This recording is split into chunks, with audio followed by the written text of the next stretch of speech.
Pour ne rater aucune de nos vidéos, n'oubliez pas de vous abonner et d'activer la cloche.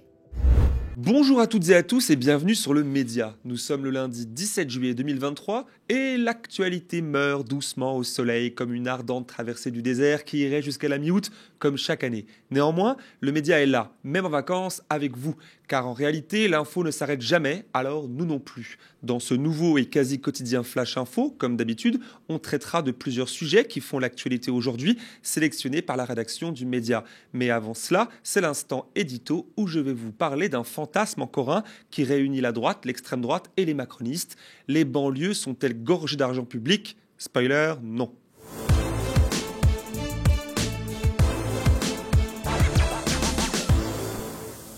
Dans les banlieues, le calme est revenu, à coups de matraque et de peine de prison ferme dès la première connerie, pour reprendre la petite phrase choc d'Elisabeth Borne. Mais dans le fond, rien n'a changé, puisque, surprise, rien n'est politiquement fait pour que la situation des personnes vivant dans les banlieues populaires s'améliore significativement. Je voudrais dire qu'ils sont gorgés, je dis bien gorgés, d'allocations sociales et de privilèges de toutes sortes. Soyez reconnaissants, je ne vous ai pas imposé la séquence entière. Pour ce sympathique délinquant multirécidiviste en cravate bleue, les quartiers dits populaires seraient gorgés d'argent public. Mieux, leurs habitants crouleraient sous les privilèges de toutes sortes. Logements HLM, allocations, aides diverses et variées, écoles à gogo, proximité directe avec les centres urbains débordant d'opportunités professionnelles. Et pour couronner le tout, le privilège, dit-il, judiciaire, car la justice serait, je le cite encore, plus que laxiste avec eux. À écouter l'homme qui proposait la création d'un ministère de la rémigration, pour ne pas dire déportation, vivre en HLM dans le 9-3 serait la panacée. Un paradis sur terre dont les habitantes et habitants n'auraient aucune raison de se plaindre. Évidemment, M. Zemmour n'en est pas à sa première connerie de dite, mais lui, n'ayant pas commis le crime ultime qu'est le vol d'une canette de soda, n'est toujours pas derrière les barreaux. Mieux, c'est le plus respectable, quoique Geoffroy Roux de Bézieux, qui 2 jours avant de quitter son poste de président du MEDEF, déclarait sur France Inter « Il y a une économie parallèle en banlieue, il faut dire ce qui est. Le premier employeur de Seine-Saint-Denis, c'est probablement le trafic de drogue. » De son côté, Bruno Le Maire, le ministre de l'économie, ne disait pas autre chose, et je le cite « Je ne crois absolument pas qu'un nouveau plan banlieue soit la solution. Beaucoup a été fait pour ces quartiers en termes d'emploi, d'attractivité, de soutien social. » Fin de citation. Dans le viseur de ces cols blancs, la Seine-Saint-Denis, le 9-3, département communément décrit comme le plus pauvre de France. En réalité, il est devancé par l'Ariège et la Creuse, où la moyenne des revenus déclarés par foyer est un poil plus faible, mais surtout par les 5 départements d'outre-mer. Oui, il y a ici comme un arrière-goût du passé colonial bleu-blanc-rouge, mais ça, c'est une autre histoire. Quoique, une fois encore, comme la plupart des banlieues urbaines, le 93 concentre en Île-de-France les populations d'origines étrangères ou perçues comme telles. C'est le résultat de l'absence d'une véritable politique française de mixité sociale qui crée ces ghettos. D'un côté, des ghettos de pauvres, de l'autre, des ghettos de riches. Allez y faire un tour, par exemple, dans les quartiers ouest de Paris, c'est frappant. Ce sont d'abord les riches blancs qui ont fait sécession avec le reste du pays et qui ont fait ce choix, le choix du communautarisme. Si la fracture sociale de notre pays est aujourd'hui si forte, elle prend d'abord sa source dans les politiques d'urbanisme de l'après-guerre. Ça, c'est une banlieue française. Et ça, c'est une banlieue de l'ancien bloc soviétique. La ressemblance entre les deux architectures est frappante. Normal, ce sont les 2 seuls pays au monde à avoir construit autant d'immeubles de ce genre après la Seconde Guerre mondiale. Chez nos voisins européens, on a plutôt privilégié les cités-jardins, les petits immeubles ou les maisons individuelles. Mais alors, quid des milliards d'argent public déversés sur les banlieues françaises et plus particulièrement en Seine-Saint-Denis ? C'est un fantasme des droites, un mensonge que le rapport de l'ancien ministre Jean-Louis Borloo démontait en 2018. Il indiquait à cette époque que dans ces quartiers, je cite, « les communes disposent de 30% de capacité financière en moins alors que leurs besoins sont de 30% supérieurs aux autres communes du pays. » Une des raisons principales de cette paupérisation réside dans le fait simple que la Seine-Saint-Denis dispose de moins de propriétaires, donc moins de taxes foncières et moins d'impôts locaux.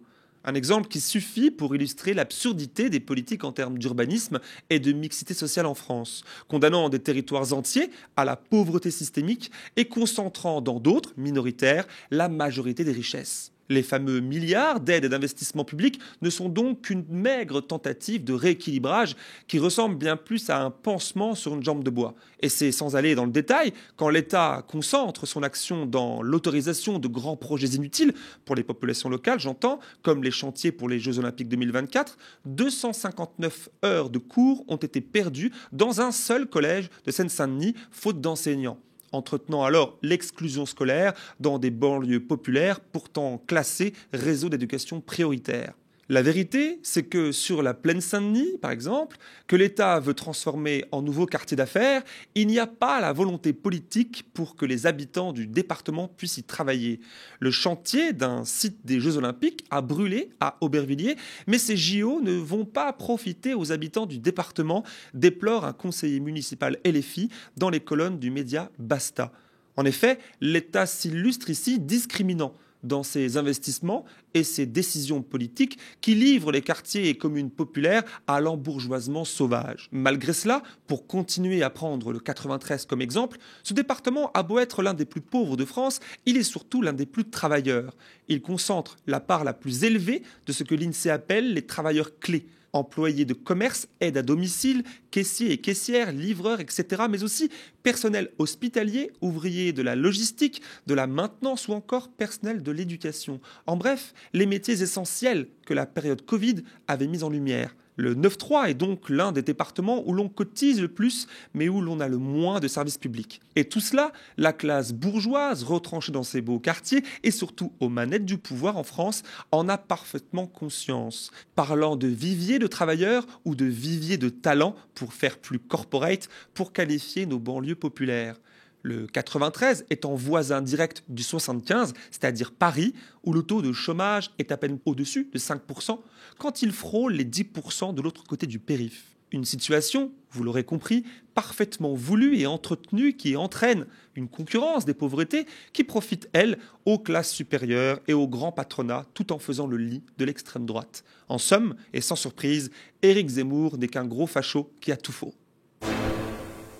Poursuivons avec l'actualité du jour. Les prix maximum des billets de train SNCF avec la carte Avantage vont augmenter de 10 € à partir du 29 août prochain. La carte Avantage SNCF, c'est une carte à 49 € l'année qui promet des réductions sur les voyages. Elle permet de bénéficier de plafonds de prix sur les TGV Inouï et les Intercités. 39 € pour les trajets de moins d'1h30, 59 € entre 1h30 et 3h et 79 € au-delà de 3h. Et ce sont ces plafonds qui vont donc passer à 49, 69 et 89 €. Un aller-retour à 1h30 de chez vous pourra tout simplement vous coûter 100 €. Selon l'INSEE, les prix des billets ont augmenté de 8,2% en juin sur un an contre 8,4% en mai.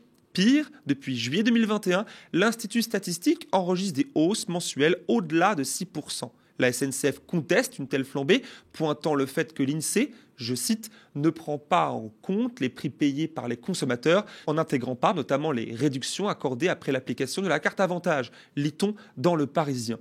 Comment expliquer alors de telles hausses en ces temps de transition écologique nécessaire et urgente ? D'abord, l'inflation, mais aussi la hausse des prix des péages qui connaissent une hausse de 7,2%, représentent à eux deux 40% du prix des billets. Ces fameux péages sont des droits de passage que la SNCF doit payer à SNCF Réseau qui gère l'infrastructure. Des prix qui dépendent d'une part de la concurrence, mais surtout d'une situation, vous le comprenez, rocambolesque qui découle du saucissonnage de la SNCF par le gouvernement pour la préparer à la concurrence. De son côté, la branche SNCF Réseau affirme que ces recettes, les recettes des péages, sont leurs ressources essentielles pour l'entretien, la rénovation et les investissements, etc.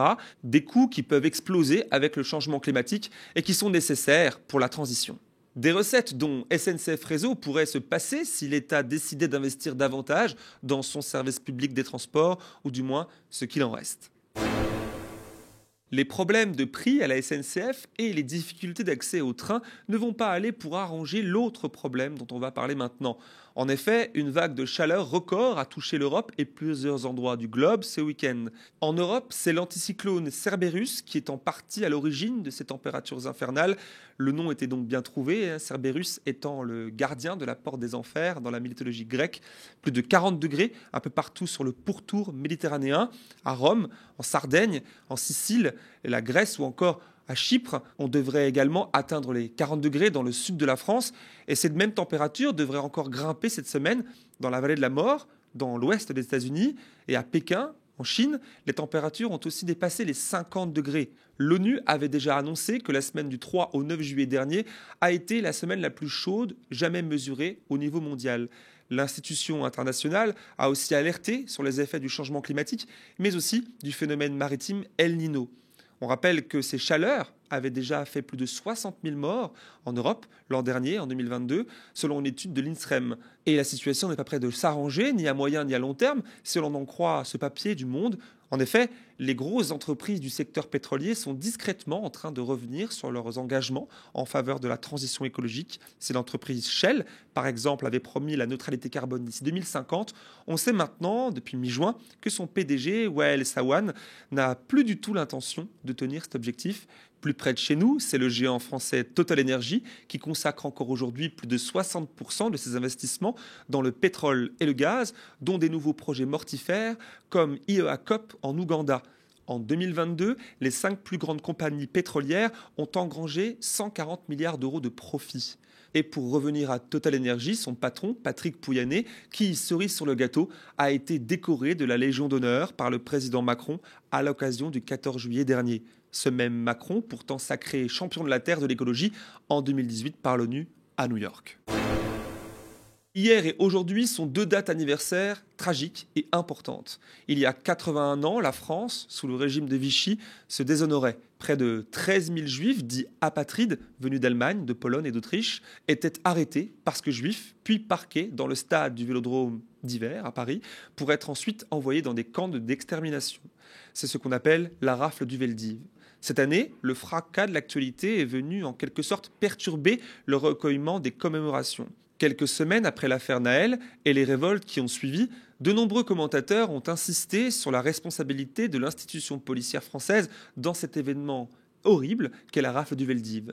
C'est dans le sillage de ces commémorations que l'on a assisté à une passe d'armes entre Jonathan Arfi, le président du Conseil représentatif des institutions juives de France, le CRIF, et Jean-Luc Mélenchon. Et pour cause, Arfi a violemment attaqué la France insoumise lors de son discours de commémoration de la tragédie d'il y a 81 ans. Disons-le aussi, simplement. Face à l'extrême droite, les porte-voix de la France insoumise font bien plus partie du problème que de la solution. En choisissant le clientélisme plutôt que l'universalisme, en s'égarant dans la complaisance avec l'islamisme, avec Poutine ou les partisans des appels aux émeutes, ils sèment une confusion idéologique, meilleur allié de l'extrême droite. Au fond, en se nommant insoumis, ils prétendent incarner une forme de résistance. Mais de quelle résistance parle-t-on lorsque les insoumis sont incapables de s'affranchir des ordres de leur chef quand il se compromet loin du pacte républicain? De quelle résistance parle-t-on lorsqu'on est prêt à sacrifier la République sur l'autel du communautarisme? Bien entendu, Jean-Luc Mélenchon a réagi vigoureusement. Le président du CRIF utilise la cérémonie à la mémoire des victimes de la rafle des Juifs par la police française pour me prendre à partie. Abject. L'extrême droite n'a plus de limite. Extrême droite ? Jean-Luc Mélenchon utilise ce terme car il considère que le CRIF est aujourd'hui un porte-parole du gouvernement israélien qui est constitué d'une coalition de droite et d'extrême droite. C'est l'exécutif le plus à droite qu'ait jamais connu l'État d'Israël. Pendant cette passe d'armes, des militants de l'extrême droite française ont également choisi cette période commémorative pour s'illustrer avec la profanation d'un monument de la résistance à Pleuc-l'Hermitage, dans le nord de la Bretagne. Voici ce qui semble être l'illustration du véritable danger pour le pacte républicain. Et on termine avec l'image du jour qui nous vient du Haut-Karabakh, ce territoire disputé entre l'Arménie et l'Azerbaïdjan. Dans le plus grand magasin de la capitale du Haut-Karabakh, pas un bruit, pas un client, des étagères vides de tout produit, notamment alimentaire. Pour cause, depuis mardi dernier, aucun moyen de circuler dans la région. Ce sont 120 000 habitants, majoritairement arméniens, qui sont de nouveau coupés de leur principal axe d'approvisionnement qui reliait l'enclave à l'Arménie, le corridor de Latchine. En effet, depuis maintenant 218 jours, l'enclave du Haut-Karabakh fait face à de fréquentes pénuries depuis que les Azerbaïdjanais ont décidé de limiter tout type d'allées et venues dans le corridor. Seulement, depuis mardi 11 juillet, celui-ci a été entièrement fermé. Rien ne sort, rien n'entre, pas d'accès aux soins ni à la nourriture. Le gouvernement azerbaïdjanais essaie, tant bien que mal, de justifier cette atroce manœuvre en impliquant de la soi-disant contrebande de la Croix-Rouge arménienne qui livrerait des denrées de première nécessité ou encore de stratagèmes, pour les citer, des séparatistes arméniens qui produiraient des, je cite, interférences radioélectriques dirigées contre les systèmes de navigation GPS de compagnies aériennes locales et étrangères. Fin de citation. Alors, pendant que ce samedi à Bruxelles, les deux dirigeants arméniens et azéris se sont retrouvés pour chercher en vain une manière de résoudre cette crise, quelques 6000 manifestants se sont rassemblés pour demander la réouverture de cet axe vital. Pour rappel, la bataille qui s'est soldée en 2020 par la victoire de l'Azerbaïdjan a permis à ce dernier de récupérer une partie du Haut-Karabakh et d'étendre un peu plus son territoire sous validation internationale de nombreux pays, dont la France. Le principal souci que pose cette enclave à l'asservissement total de cette région est qu'elle est représentée par une grande majorité ethnique arménienne où de nombreux séparatistes continuent de défendre ce territoire contre l'armée azerbaïdjanaise. Et voilà, c'est la fin de ce bulletin d'infos quasi quotidien qui entre dans notre programmation d'été. Que vous le savez, comme à chaque fin de saison, nous réduisons quelque peu la voilure, avec notamment la mise en pause de nos directs. Mais l'actualité ne s'arrête pas, alors nous non plus. Nous continuons à vous fournir, dans ces moments importants, nos reportages, enquêtes, entretiens, plateaux d'analyse, de débat et de décryptage, et ce quasiment au quotidien. Vous le savez, l'intégrité de notre projet éditorial, unique dans le paysage audiovisuel français, dépend toujours de votre soutien et de vos dons. Si nous voulons survivre à l'été et être prêts pour le grand virage de la saison 7 du média, il nous faut mobiliser au moins 100 000 € de dons. Déjà, 70 000 € ont été récoltés. Merci pour cela. Rendez-vous sur lemediatv.fr/soutien. D'ici là, restez connectés aux médias, grâce à notamment la diffusion de nos programmes en 24/7 sur YouTube.